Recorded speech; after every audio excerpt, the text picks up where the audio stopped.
Good evening, Mr. Evans here. We are still reading Dollar for Luck by Elizabeth Coatsworth, and tonight we are starting with Chapter 7.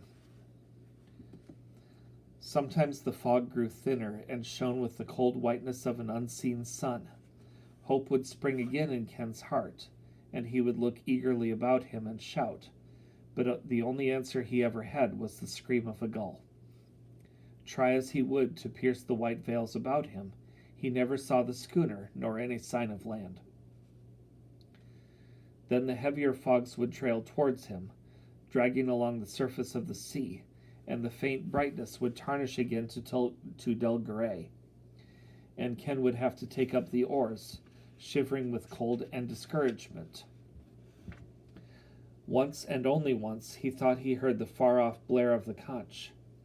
But if he did, and he was not sure of it, it must have come on a flaw of the wind. For though he shouted until he was hoarse, and listened too, cupping his hands to his ears, he heard nothing more from the E pluribus unum. Ken's situation was not a pleasant one. He had known of more than one man, carried in a dory out to sea on the tide in a fog, or after some mishap of the oars, who had been picked up dead of exposure. There was Tom Haggett. He was the last one, married less than a year, and they didn't find him for 3 days, lying on top of the lobster traps in his boat. The men he knew about had been lost in dories, but he was lost in a peapod, and his dangers were doubled. In any sea at all, a peapod would founder. Not like a dory, which was so seaworthy that a man once rowed and sailed across the ocean in one, he'd heard his father say. Thinking of home, the memory of the kitchen rose up before him, and of his mother taking a pan of gingerbread out of the oven, smoking hot, and of Emily, like as not doing his old job of setting the table, and his father and Ralph and Stuart walking up from the shop, slapping the yellow sawdust off their clothes. It all seemed so warm and familiar. Ma's nasturtiums would be in bloom, and Emily would probably pick the seeds for pickles. When they heard about him, he hoped they wouldn't blame Cliff and Belle. He was the one who'd wanted to go fishing. He had only himself to thank. Yet, whatever happened, he wasn't sorry he'd chosen to go to sea. About the middle of the afternoon, he heard the barking of seals coming out of the fog, and roused himself from the stupor which had come over him. Somewhere there were seal rocks and ledges, and they were oftenest found off an island. He rowed very slowly along with the tide, in the direction in which the boat had been floating.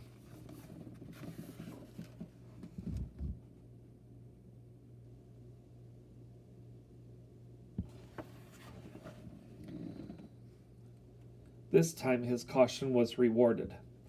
The sound grew louder and nearer. As a second blessing, the fog began to thin and silver, and suddenly he saw dimly the rocks and the wet gleam of the seals, lying on them like enormous sea slugs. They were the first sight of any object outside the boat which he had seen for hours, since the seagull had flown by at the first coming of the fog. Ken hoped there would be an island, or the mainland, not too far from the rocks.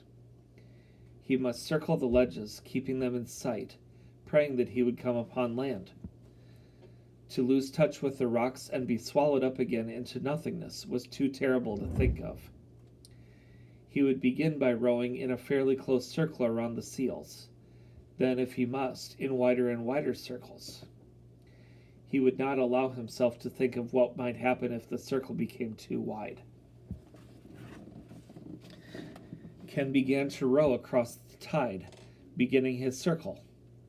The fog was thickening a little, coming in, tattered and formidable, but he could still see and hear the colony, and soon 2 heads appeared just beyond the stroke of his oar, and he saw that a mother and baby seal were watching him. They stared for a minute or two out of round, dog-like eyes, and then disappeared. Ken's luck was changing now. He heard a new sound, the lap of very small waves on rock. Then something stood dark and high in the fog, and it was a spruce-lined shore. Ken rowed along it, looking for a good place to land, and after a while he came upon a cove and an old fish house built on a shelf of rock. There had been a wharf, too, but it had fallen in. Ken rowed the flat bow of the Peapod out onto the ledge and got out, stumbling with stiffness and exhaustion. He pulled the boat well up above high water mark and looked about him. There might be people here, or there might not. Certainly the fish house had been not used for a long time. The best thing he could do was to light a fire right away and get warm. Ever since he could remember, he had carried matches in one of his mother's preserve jars with a glass top. His father had taught him that when he showed him how to bait his first hook. The jar was in the old box under the stern seat. Ken set about finding dry wood, or fairly dry wood. Nothing could be dry in this fog. But there was part of a broken lobster pot which would burn well, and driftwood too, years out of the water. He made a heap of them in the shelter of the fish house, and then unsheathed his knife and made a small pile of dry shavings in the middle. The first match wouldn't burn, but the second did, and the third lighted the fire. He coaxed the flame carefully until the larger pieces caught.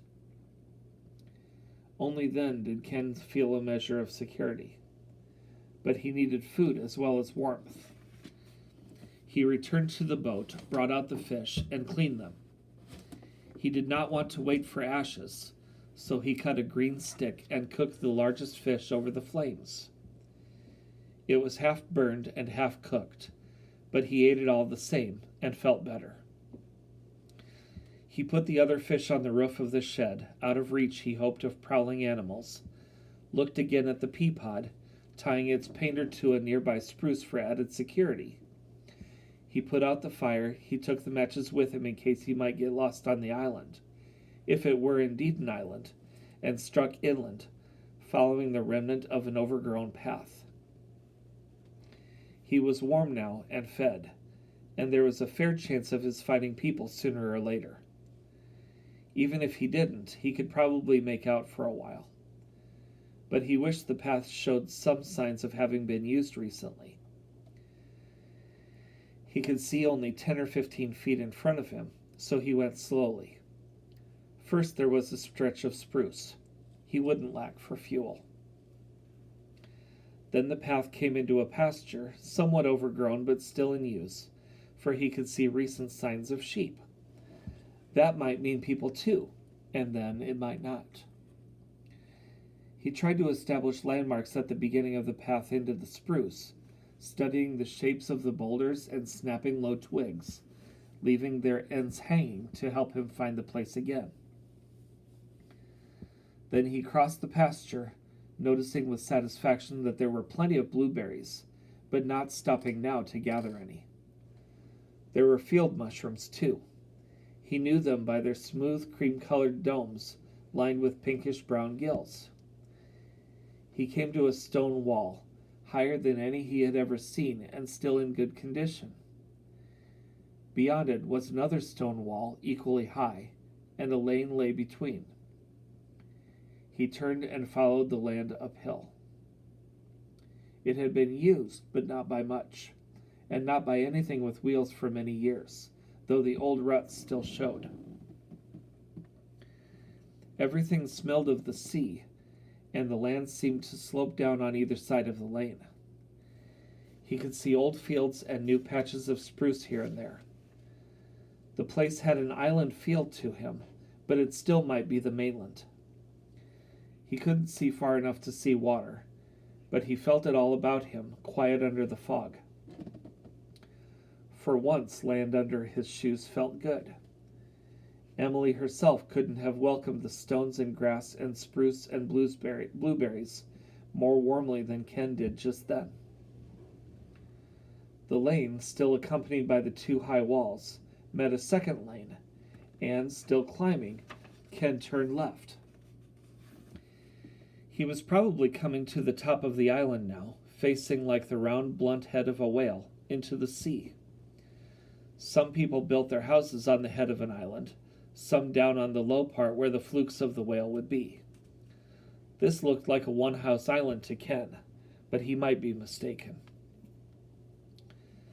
The lane came into another field, still surrounded by high walls.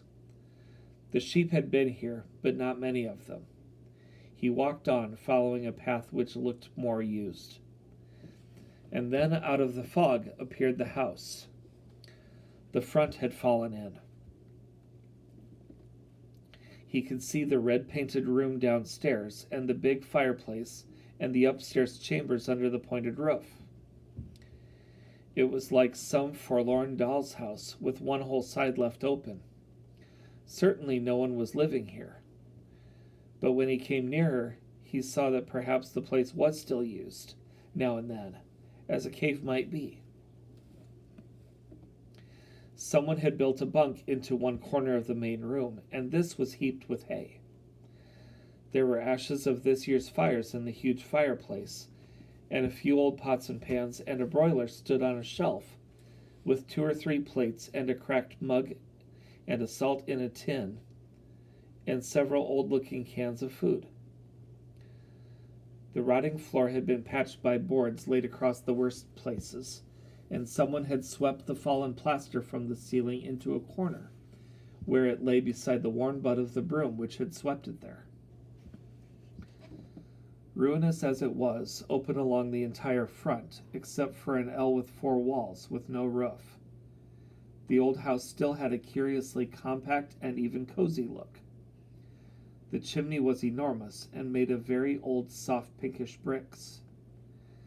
There was still an oven to be seen beside the wide fireplace, and the old plaster had been painted a soft Indian red, perhaps 100 years ago. A wide doorstep of granite stood where a door had once been, and along the stone Ken saw that there were Johnny jump-ups growing in the grass.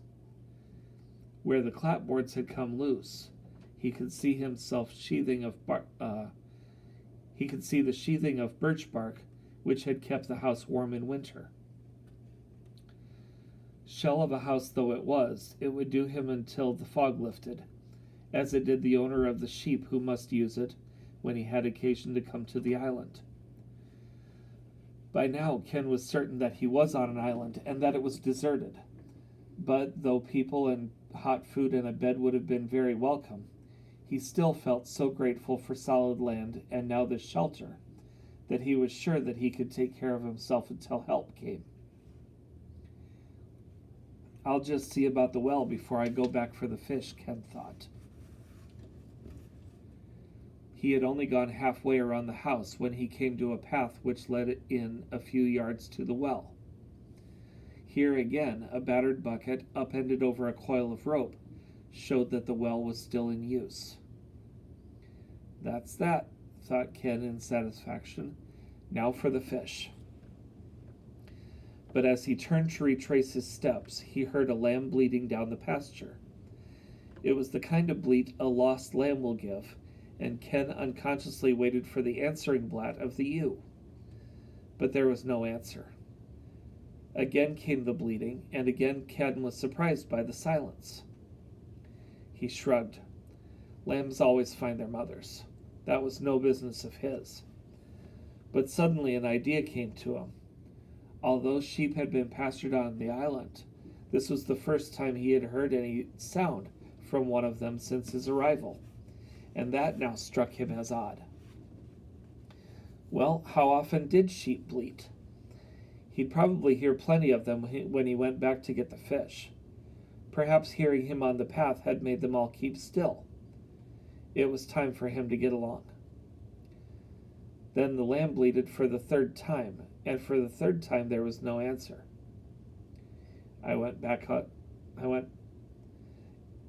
It was too much like the conch shell.